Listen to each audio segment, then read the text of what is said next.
শুরুতে জানিয়ে দিব, উঠছে না ব্রিটিশ যুদ্ধবিমান F-35B, ভারতে আটকা ১৯ দিন। তারপর জানিয়ে দিব ২ সপ্তাহে ৯০০ ভূমিকম্প, আতঙ্কে মানুষ।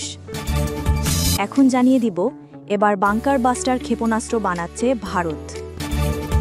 এবং সর্বশেষ জানিয়ে দিব, ইরান সংঘাত যেভাবে গোটা বিশ্বকে কাঁপিয়ে দিল। এতক্ষণ শুনছিলেন সংবাদ শিরোনাম, এখন বিস্তারিত।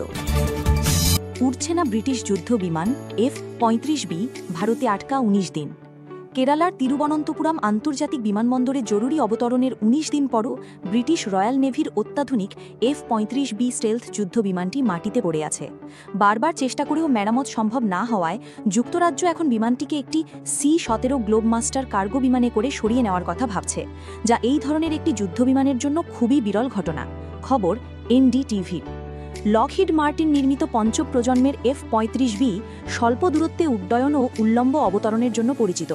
ইন্দো প্যাসিফিক অঞ্চলে মোতায়েনকৃত Prince of Wales carrier strike গ্রুপের অংশ এই পঞ্চম প্রজন্মের যুদ্ধ বিমানটি ভারতীয় নৌবাহিনীর সঙ্গে যৌথ সামুদ্রিক মহড়া শেষ করে তার ঘাঁটিতে ফেরার সময় কেরালার বিমানবন্দরে জরুরি অবতরণ করে।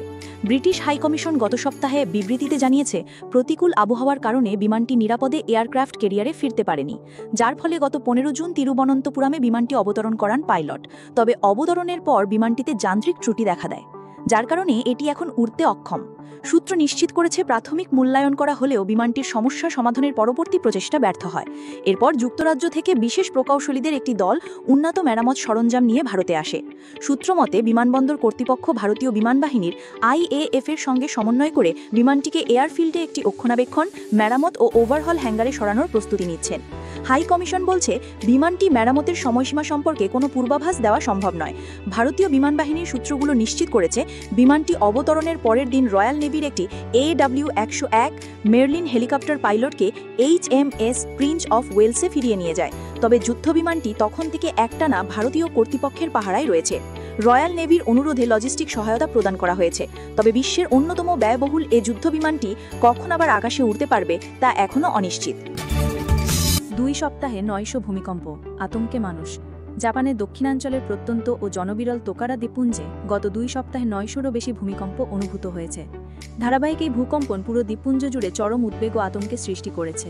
বাসিন্দারা বলছেন, রাতের ঘুম হারাম হয়ে গেছে। ভূমিকম্প যে কোনো সময় আঘাত হানতে পারে এমন আশঙ্কায় তারা সবসময় সতর্ক থাকছেন। খবর BBCর। জাপানের ভূতাত্ত্বিক কর্তৃপক্ষ জানিয়েছে, ২১ জুন থেকে তোকারার আশপাশের সমুদ্রে ভূকম্পন অত্যন্ত সক্রিয় রূপ ধারণ করেছে। বুধবার একটি ৫.৫ মাত্রার ভূমিকম্প আঘাত হানে, যার ফলে দ্বীপগুলো আরও কাঁপতে থাকে। তবে এখনও পর্যন্ত কোনো হতাহতের খবর পাওয়া যায়নি এবং সুনামির সতর্কতাও জারি করা হয়নি। তবুও বাসিন্দাদের প্রস্তুত থাকার নির্দেশ দিয়েছে প্রশাসন। এক স্থানীয় বাসিন্দা আঞ্চলিক সংবাদ মাধ্যম MBCকে বলেন, ঘুমোতে গেলেও ভয় লাগে, সবসময় মনে হয় আবার কাঁপবে। তোকারা দ্বীপপুঞ্জের ১২টির মধ্যে মাত্র ৭টিতে মানুষের বসবাস, যার মোট সংখ্যা প্রায় ৭০০ জন। অনেক দ্বীপে নেই কোনো হাসপাতাল বা জরুরি সেবা। নিকটতম চিকিৎসা কেন্দ্র ৬ ঘন্টার ফেরি দূরত্বে কাগোশিমা শহরে অবস্থিত। আকুশেকিজিমার ৫৪ বছর বয়সী বাসিন্দা চিজুকো আরিকাওয়া বলেন, ভূমিকম্পের আগে সমুদ্র থেকে অদ্ভুত গর্জন শোনা যায়, বিশেষ করে রাতে। তখন ভয়ানক অনুভূতি হয়। দীর্ঘমেয়াদী কম্পনের ফলে অনেক বাসিন্দা মনস্তাত্ত্বিক চাপের মধ্যে রয়েছেন।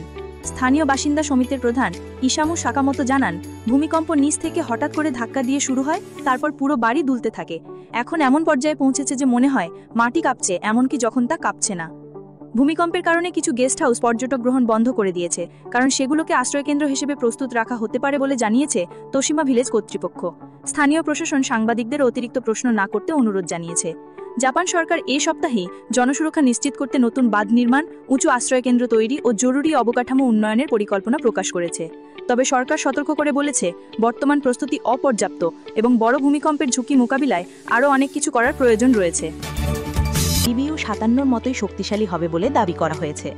বাংকার বাস্টার ক্ষেপণাস্ত্র হল এক বিশেষ ধরনের ক্ষেপণাস্ত্র যা মাটির গভীরে ঢুকে লক্ষ্যে আঘাত করতে পারে এবং military bunker, command centre, missile রাখার জায়গা ও অস্ত্রভাণ্ডারে গিয়ে আঘাত করতে পারে। সাধারণ যুদ্ধাস্ত্র বা বোমা মাটির উপর গিয়ে পড়ে এবং বিস্ফোরণ হয়, কিন্তু বাংকার বাস্টার মাটির ভিতর ঢুকে কংক্রিটে গিয়ে বিস্ফোরণ ঘটায়। ভারতীয় সেনাবাহিনীর সাবেক লেফটেন্যান্ট জেনারেল উৎপল ভট্টাচার্য জানিয়েছেন, এটা একটা ডেটারেন্ট হিসেবে কাজ করবে। যে কোনো দেশের মাসল পাওয়ার বাড়ানোর দরকার হয়। কোনো সন্দেহ নেই, ভারতের সামরিক বাহিনীর কাছে এটা খুবই গুরুত্বপূর্ণ সংযোজন। উৎপল ভট্টাচার্য জানিয়েছেন, এই অস্ত্র মাটির গভীরে চলে যেতে পারে। কয়েকটা পর্যায়ে এর ডেটোনেশন হয়।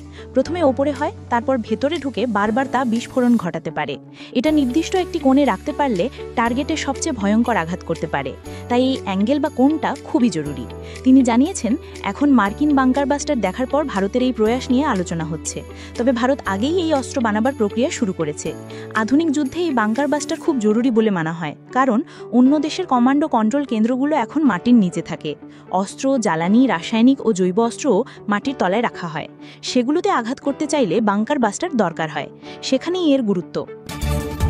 ইরান সংঘাত যেভাবে গোটা বিশ্বকে কাঁপিয়ে দিল, যুক্তরাষ্ট্রের প্রত্যক্ষ সমর্থনেই মূলত ইরানে হামলা চালায় যুদ্ধবাজ ইসরায়েল।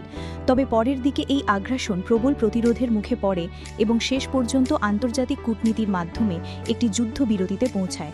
গত ১৩ জুন শুরু হওয়া ইসরায়েলি আগ্রাসনে ইরানের সামরিক, পারমাণবিক ও আবাসিক এলাকা ১২ দিন ধরে লক্ষ্যবস্তু হয়। অব্যাহত হামলার ১০ম দিনে অর্থাৎ ২২ জুন এতে সরাসরি যোগ দেয় যুক্তরাষ্ট্র। ওই দিন রাতভর ইরানের নাতাঞ্জ, ফর্দো ও ইস্পাহান এবার বাংকার বাস্টার ক্ষেপণাস্ত্র বানাচ্ছে ভারত। ভারতের defence research and development organisation DRDO Agni ৫-এর নতুন ভার্সন তৈরি করছে। এই অগ্নি ৫ মাটির ৮০ থেকে ১০০ মিটার গভীরে গিয়ে কংক্রিটের আস্তরণ ভেদ করতে পারবে বলে দাবি করা হচ্ছে। ৭,৫০০ কিলোগ্রাম পর্যন্ত বিস্ফোরক বহন করে নিয়ে যেতে পারবে এই ক্ষেপণাস্ত্র। খবর ইন্ডিয়া টুডের।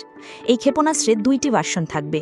একটি ২৫০০ কিলোমিটার দূরত্বের মধ্যে ৭,৫০০ কিলোগ্রাম পর্যন্ত বিস্ফোরক নিয়ে বাংকার বাস্টারের কাজ করবে। এটা সুপারসনিক গতিতে যাবে। অন্যটি ৫,০০০ কিলোমিটারেরও বেশি দূরত্বে পারমাণবিক অস্ত্র বহন করতে পারবে। সম্প্রতি ইরানের পরমাণু কেন্দ্রে বাংকার বাস্টার বোমা GBU-৫৭ ফেলেছিল যুক্তরাষ্ট্র। এর ফলে ইরানের পরমাণু কেন্দ্রে ব্যাপক ক্ষয়ক্ষতি হয়েছে বলে ট্রাম্প দাবি করেছেন। ভারতের অগ্নি ৫ ও যুক্তরাষ্ট্রের বাংকার বাস্টার G3টি পারমাণবিক স্থাপনায় বিমান হামলা চালায়।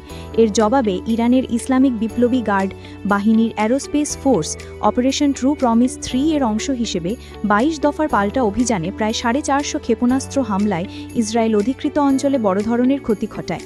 অন্যদিকে মার্কিন বিমান হামলার প্রতিক্রিয়ায় ইরান কাতারের আল উদেইদ মার্কিন ঘাঁটিতে ক্ষেপণাস্ত্র ছোড়ে। এতে পশ্চিম এশিয়ার সবচেয়ে বড় মার্কিন সামরিক ঘাঁটিতেও বেশ ক্ষতিগ্রস্ত সাধিত হয়। এই হামলার জেরে ২৪ জুন ট্রাম্প তড়িঘড়ি করে যুদ্ধবিরতি কার্যকরের ঘোষণা দেন।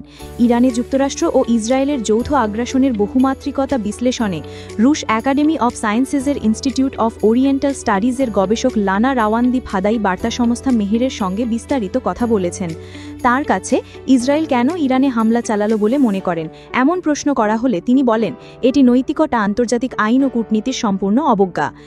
ইসরায়েলের প্রধানমন্ত্রী বেনিয়ামিন নেতানিয়াহু মার্কিন শক্তির ওপর নির্ভর করে শুধু ইরান নয়, গোটা অঞ্চলের অবাঞ্ছিত সরকার ও গোষ্ঠী দমন করতে চান। তার মতে এই সম্রাটের নতুন পোশাক দৃশ্যপট দেখে রীতিমতো অবাক হতে হয় কিভাবে তথাকথিত সভ্য রাষ্ট্রগুলো এটিকে আত্মরক্ষা ও আবশ্যকতার নামে বৈধতা দেয়। এদিকে গাজায় নিরীহ ফিলিস্তিনিদের ওপর ব্যাপক হত্যাযোগ্য ও অপরাধের মধ্যেই ইসরায়েল লেবাননের হিজবুল্লাহ প্রো ইরানি গোষ্ঠী ও সিরিয়ায় ইসলামপন্থীদের ক্ষমতায় আনতে সহায়তা করেছে। গাজায় সমস্ত ঘরবাড়ি ধ্বংস ও হামাসকে দুর্বল করার পর তারা ইরানের সরকার পতনের দিকে এগোয়। তেহরানের আবাসিক এলাকাগুলো বোমা হামলার শিকার হয়। এই আক্রমণের নেপথ্যে ছিল ইসরায়েল ও মার্কিন সমর্থিত রেজা শাহ পাহলবিকে ক্ষমতায় আনার প্রচেষ্টা। ইরানে যার জনপ্রিয়তা অত্যন্ত সীমিত। মানবাধিকার বা গণতন্ত্র নয়, মূল লক্ষ্য ছিল একটি বন্ধু সুলভ সরকার প্রতিষ্ঠা করা, যেন ইসরায়েল প্রতিবেশীদের নিয়ে যা খুশি করতে পারে। কিন্তু এই ষড়যন্ত্র ব্যর্থ হয়েছে। এদিকে ইসরায়েলি আগ্রাসন শুরুর পর যুক্তরাষ্ট্র, যুক্তরাজ্য ও ইউরোপীয় ইউনিয়নের বড় অংশ ইসরায়েলকে সমর্থন দিয়েছে। জার্মান চ্যান্সেলর ফ্রিডরিখ মের্জ তো সরাসরি বলেছেন ইসরায়েল পশ্চিমা বিশ্বের নোংরা কাজ সেরে দিচ্ছে। তবে রাশিয়া ও চীন দৃঢ়ভাবে ইসরায়েলি আগ্রাসনের নিন্দা জানিয়েছে। আর্মেনিয়া, তুরস্ক, পাকিস্তান সহ ইরানের প্রতিবেশীরা তেহরানকে সমর্থন করেছে। সিরিয়ার কিছু সাংবাদিক ইসলামপন্থীদের পক্ষপাতিত্ব দেখিয়ে ইসরায়েলের পক্ষে প্রকাশ্যে অবস্থান নিয়েছেন। তবে কাতার একটি পরিপক্ক ও কৌশলগত ভূমিকা নিয়েছে, যা এই যুদ্ধবিরতিতে সহায়ক ছিল। লানা রাওয়ান্দি বলেন, ধারণা করা হয় ২২ জুন ট্রাম্প ইরানের পারমাণবিক স্থাপনায় হামলা চালানোর সময়ই যুক্তরাষ্ট্র এতে যুক্ত হয়। কিন্তু যুক্তরাষ্ট্র অনেক আগেই মূল পরিকল্পনায় যুক্ত ছিল। হয়তো ১০ বছর আগেই ইসরায়েলের সঙ্গে যৌথভাবে এই অভিযানের পরিকল্পনা করা হয়েছিল। ইসরায়েল মূলত মার্কিন অস্ত্র, অর্থ, গোয়েন্দা তথ্য ও কূটনৈতিক কভার ব্যবহার করেছে, যা তাদের দীর্ঘদিনের জোট সুলভ আচরণ।